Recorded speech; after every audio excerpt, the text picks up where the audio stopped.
Sheryl Crow, Evolutions. Now this is Sheryl Crow's latest album. It came out in 2024. Pretty plain looking cover, you think, but on the inside it's a little bit nicer with a gatefold and a picture and stuff. And it's also in a pretty fetching coloured vinyl of a sort of sea green or sea blue, whatever you want to call it. I think there's also a gold vinyl version around as well, but I picked up the turquoise or sea green, sea blue, whatever you want to call it, one, which is pretty good. Now, what's it like? Well, it's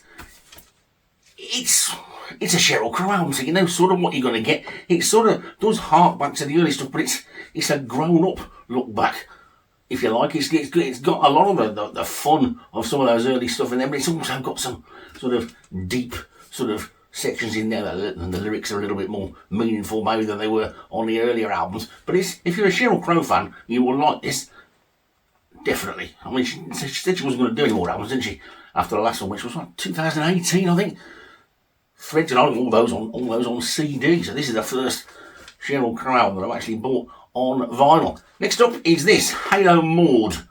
Halo Maud is the moniker of Maud Nadal. That's the name she goes under. And she is one of my French singers. Ethereal Baroque Psych-Pop is what I've heard it described as.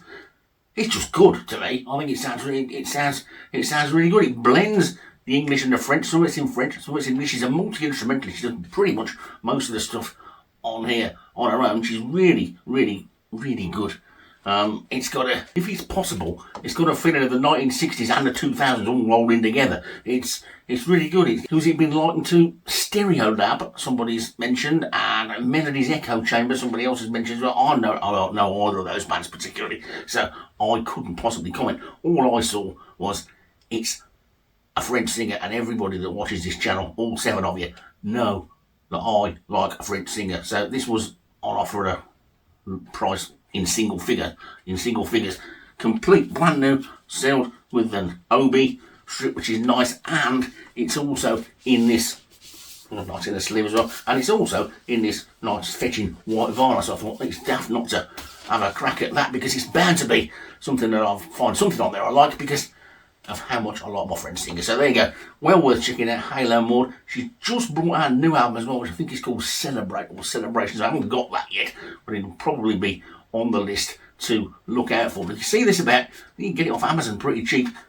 Halo Maud, well worth a listen if you like your sort of dreamy, ethereal, 60s sounding, psychedelic art, baroque pop type stuff. Great stuff. Okay, next up is this, Desert Queen by Pearl Charles. Now, Pearl Charles is somebody who I don't know where I discovered Pearl Charles from a few years ago. I must have heard it somewhere. I don't know where. But her first album is virtually impossible to find. The second two are pretty easy to get off, and they are really good if you're into this sort of thing. What is it? Well, how would I describe this? Again, it's got that sort of like late 60s psychedelic pop stuff to it, but it's also got 70s disco and funk thrown in there as well. Plus, as well, you've got all the sort of arty, folky things in there as well. It really is worth getting out and having a listen. It's catchy melodies that will stick in your head. It does sort of veer into the country areas now and again. You get a little bit of that sort of mid-70s Fleetwood Mac vibe as well from the first couple of albums with Stevie Nicks and Lindsey Buckingham on. And you can tell from the picture on the front what sort of an artist she is. And another curious thing about this album is it seems to have 2 different covers. I don't know why, whether it's come out on different labels or whether there's a different version for a different country or whatever, but there definitely seems to be two different covers to it. It's also got a number of different colours as well. This one is a sort of a shocking pink type colour, but it's the music that counts, not the colour. Well, the colour does look quite nice when it's spinning round on the deck though. Onto the tracks then. Well, what have we got? We've got City Lights. That's a bit of a disco funk type track. Middle of the night, that's soft rock with some groovy guitar. So you get a bit of an idea of what we're getting. But anyway, I won't go into it in too much detail now because we might do that another day. But that's another one that's new. It's well worth tracking down if you've not heard of her. Desert Queen by Pearl Charles. Now one that I'm sure anybody that knows me will be familiar with. This is probably the newest album of the lot. In fact, I'll say it 100% is the newest album. This is the most recent release that I've bought, and it's this. It's Candice Night.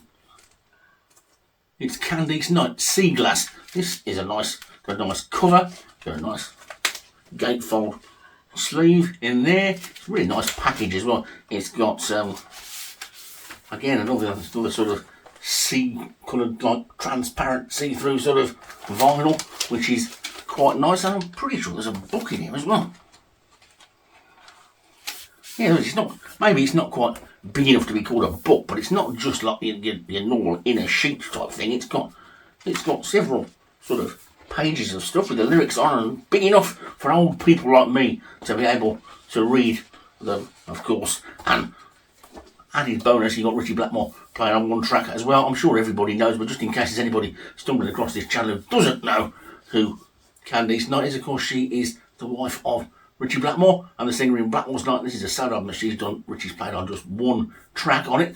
Again, there are a couple of tracks on it that do sort of veer into the sort of country territory, if you like. It's different to Blackmore's Night. If you're thinking you're just going to get a Blackmore's Night album without Ritchie Blackmore on, you're not. This is definitely a Candice Night solo album. She's put a lot of effort and a lot of time into it. It's a really nice package. It's well worth picking up. She's got a great voice, and there you go. Candice Night Sea Glass is the newest album that I've got in my collection. Next one up, it's two albums from the same lady. It's these. It's a lady called Carrie Martin. We've got Seductive Sky over here, which is the earlier one of the two, and then we've got this one called Evergreen. Now, Carrie Martin is somebody who I just stumbled across by accident, but as everybody knows, I'm a big lover of female singer-songwriters, so I pressed the old play button to see what it sounded like. I thought, oh crikey, that's good. I want to see if I can pick her albums up. They are quite difficult to get hold of. But I managed to pick up these two. I couldn't get the other one. There's one in between the two of them. That's out of print, I think. I don't think they came out in very big runs. They're probably available on CD. You'll probably be able to stream them if you're into that type of thing. But I would say they're a mixture. They're a mixture of folk and blues and sort of psychedelic rock. I actually played this. I played one of these tracks, one of the tracks off this album here. I can't remember which one it was though, to be honest. But I played it in my village pub. There's a lot of sort of music people go to my village pub, and we quite often get to be talking about music, and everybody normally is like, they turn to me and they go, give us something we've never heard of and stuff. We've got their phones out and playing it all on the old YouTube bit. And I'd been listening to this and I thought, oh, right, let's try this. So I put it on and I said, I'm not going to tell you who this is. Who do you think? What do you think? I put it on. I can't remember which track it was, I've got to be honest. And about three people immediately popped up, it's Kate Bush. And I said, oh, it isn't Kate Bush. And they were all astounded about how good she was. And it is really good. So you've got your sort of rocky bit in there, you've got your folky bit in there, you've got your bluesy bit in there, but it's really, really good. It's nice stuff. It's not twee nice folk. It can belt out of your system if you turn it up loud enough as well. I can tell you that for nothing. It really is good stuff. And the band are pretty good. If I tell you the name of the people who are playing on some of these things, guest musicians on this one, Elliot Randall, Gordon Giltrap, and Oliver Wakeman, who of course is the son of Rick Wakeman. So, I mean, you've got some good people on these albums, and they are really, really good. This one you've got Jeremy Richardson and Jamie Mander on it as well, Wayne Proctor as well. Special guest appearances, Roger Fisher, John Ferretti, Oliver Wakeman again. Brilliant. All the stuff written by her as well. They are really, really good. If you can get a hold of a copy of these, do, because they are well worth getting hold of. This one, the first one, is in purple vinyl as well, I think. You can see the colour's really nice as well.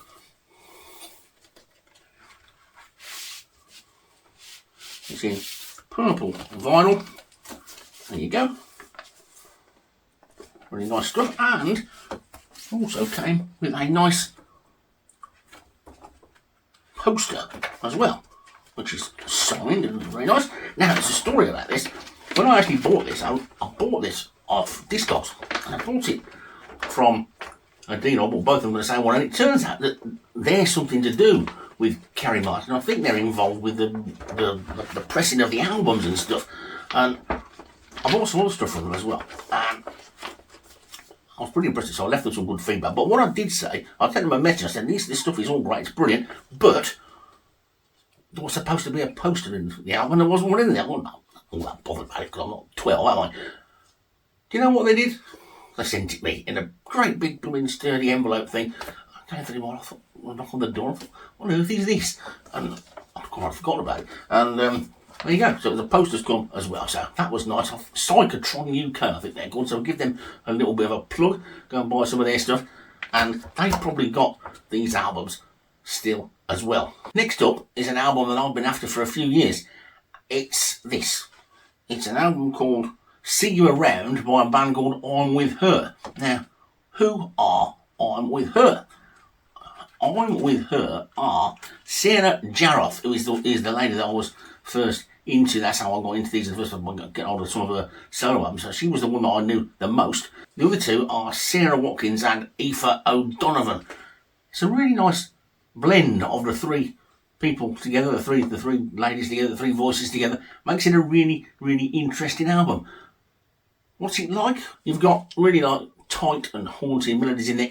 I suppose it's a little bit like American bluegrassy type stuff to us English people. That's probably what we lump it in with. Probably lump it in with bluegrass or Americana or something like that. I'm sure there will be some very good people over in America at the moment absolutely tearing their hair out and spitting feathers at me saying that's what it's like. But that is the easiest way for me to describe it to people who haven't heard it, to get a bit of an idea of what it's like. Because just to put a little bit more flesh on the bones of who they actually are, and this will give you a bit of an idea.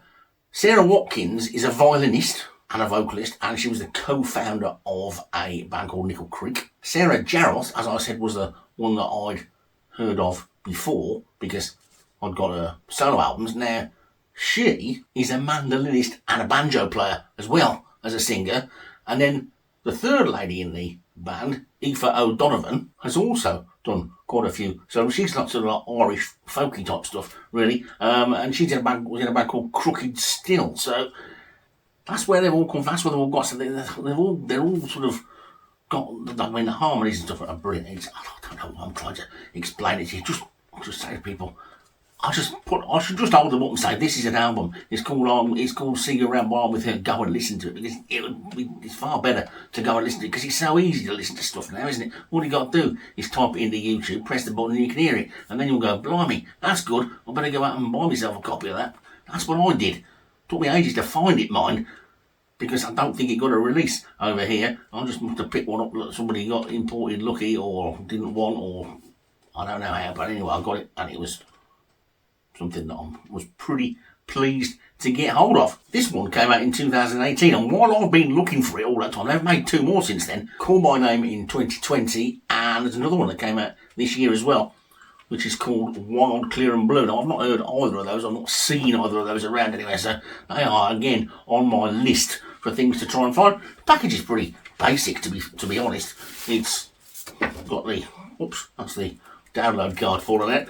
There's the cover, is just a cover of the three of them sitting in a garden, and you've just got a list of the tracks on the back. Nothing groundbreaking there. You can tell that I did buy it from somebody who must have been in America at some point. It's in one of those original MoFi sort of sleeves, which not many people over here buy them, do they? And it's got an inner sleeve as well, which obviously hasn't got anything in it, with the lyrics and all that sort of stuff. The bit that fell out on the floor wasn't a download card.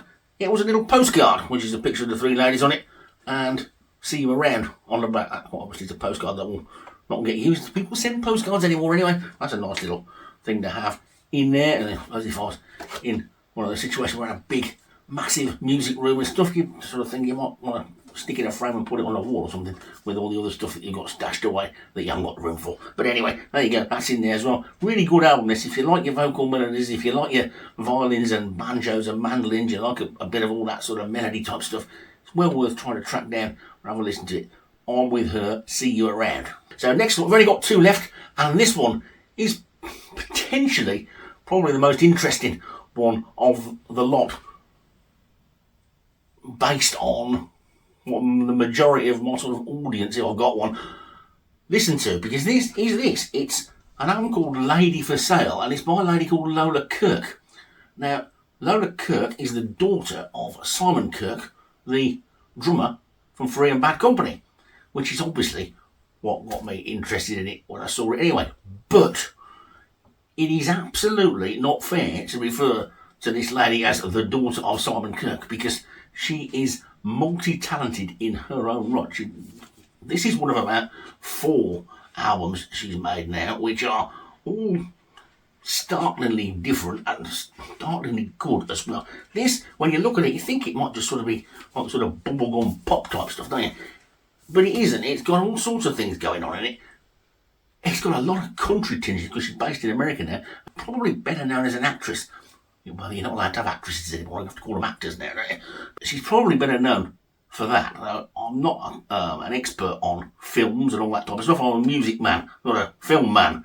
So, what's she been in? She was in a film called Gone Girl, if anybody's ever heard of that. And she was also in an Amazon series which was called Mozart in the Jungle. Other films she was in are Gemini and Mistress America. I don't know if anybody's heard of them, if they're, well, I don't know how they rank in the film world. This is described by many as an 80s inspired cheeky country album. I don't quite know what that means, but I'll pass it on anyway. It is sort of like that. I mean, we got an inner sheet as well with the lyrics in it. With the lyrics are on the other side. This is the side with the photos on it and all that sort of stuff. The album is on Jack White's Third Man Records label, and it once again comes in a strange colour. This one, I don't think I've got any other albums this colour. This is a real sort of crazy lime green type thing.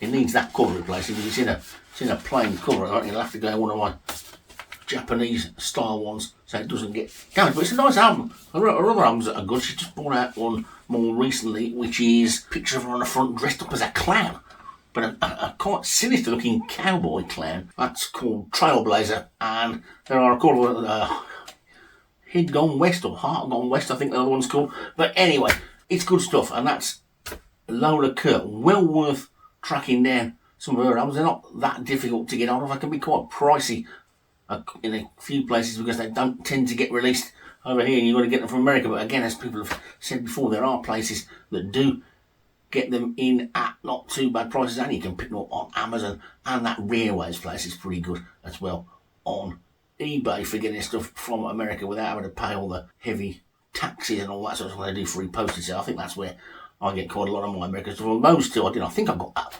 Lola Kirke album from the same place as I got the Carrie Martin album. I might be wrong about that because I get stuff from different places, but I definitely got it from somewhere in the UK. Lola Kirke, Lady for Sale, is a great album. She's far more than just the daughter of Simon Kirke. Having said that, the last one we looked at, Lola Kirke, will be the most interesting one of the pile. I keep forgetting about this one. This one is very, very interesting as well. Now, this is different to all the others because this is an older album. Oh, I forgot to do it with the last bunch, so it's sort of tagged on the end here. It's a Japanese pressing this of this, the only album made by a lady called Michelle Goulet. Now, I'm sure just about everybody is going, who on earth is Michelle Goulet? Because this is the only album she made. Only made this one album and then sort of completely disappeared. Now, she was discovered by Chris Blackwell from Island Records. He's got a lot to do with a lot of good bands that were on the Island Records label. He knows a decent performer when he hears one, so he must have spotted something in this lady and thought, right, let's get her in a recording studio sharpish. She was actually doing backing vocals on a Was Not Was album when he first heard her and decided she was far too good to be a backing vocalist and she ought to be front and centre instead. The track on here called I'm in Love, that a lot of you might have heard of that showcases a 5-octave range in the whole lot of it in one song. The opening track, Stop and Think, was the first single, and that was released also by a band called Fire on Blonde, and they both came out around about the same time, so they sort of took the shine away from each other. It probably would have been a bigger hit if it had been the only version of it around at the time. The Stop and Think track was apparently used in an episode of Miami Vice as well. Baby Blues, it was called, which gave her a bit of a go on the TV. I think she released another single or 12-inch or something in about 1988, but that was it, and she just completely and utterly disappeared. Made this one album, really, and that was it. It's quite sought after, this album, apparently. I didn't find it wasn't expensive. I just found it and bought it. So I don't know whether I just got lucky with that, but apparently it's thought of as a bit of a cult album for 80s dance enthusiasts. Now, you couldn't get less of an 80s dance enthusiast than me. You don't need to be an 80s dance enthusiast a lot. It's good. It's got that sort of, when you have that sort of like disco and sort of like jazz funk, sort of soul funk stuff all rolled in together as well. It's like that. It's not just repetitive doof dancing stuff. It's proper songs. Chris Blackwell knew what he was talking about, knew what he was doing. Trust him, not what people are telling you about it being a dance album. It's not a dance album. This is a good, solid album. If you can find a copy, get one. This is a Japanese pressing. But for some reason, somebody, whoever had it before me, stuck the obi down on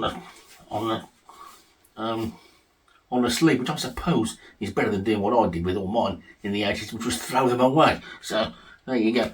And this, if you can find one, grab hold of it. I really don't know what happened to it. If anybody knows, let me know. Okay, so there we go then. So most of that stuff is reasonably new. Just that last album from Michel Goulet from back in the early 80s. The rest of it is pretty modern stuff. The next one I'm going to be into, I think I've got to do two maybe, or three more. So I try not to do too many all in one go. We've got a rock section because they've got some good rock albums that I've got missing, and some that I didn't buy when they came out, which have recently been remastered and put out on vinyl, which I've picked up to see if they sound any good, and I've been quite impressed with the fact that they did. And then we've also going to have another episode which is going to be some of my heavyweight female singer-songwriters who put new albums out and new remasters of old stuff have come out as well, so they'll be lumped in to one as well. And then there'll be another one with some old stuff that I've picked up just from curiosity as much as anything. I don't know what they're going to be like yet because I haven't actually played them yet, so I'll no doubt do that before I do the video. So thanks for sticking around. Hope you found something of interest. Check those ladies I mentioned there if you've not heard of them, because I'm sure there'll be at least one of them there that you like. There's nothing to dislike about any of them. Thanks for watching. Thanks for everybody who sticks with me. I know these videos don't get out very often. I also know that nobody's sitting there waiting for them, either. I'm not that daft, but I do appreciate the fact that people do come back and watch. The numbers are not quite as high as they were a year or two ago, but as I said at the beginning, I'm not putting the videos out as regularly as I was, but now a lot of my other stuff has stopped. My horse racing commentating is now, the season's over of that, so I haven't got that to do anymore, so I can now channel that time into doing this. Unfortunately, I still want to do the day job because I still got to pay the bills, but if anybody wants to sponsor me so I don't have to pay the bills, that would be fantastic. But in the meantime, I'll just have to keep going at work. Until then, I'll see you all next time, and stay safe.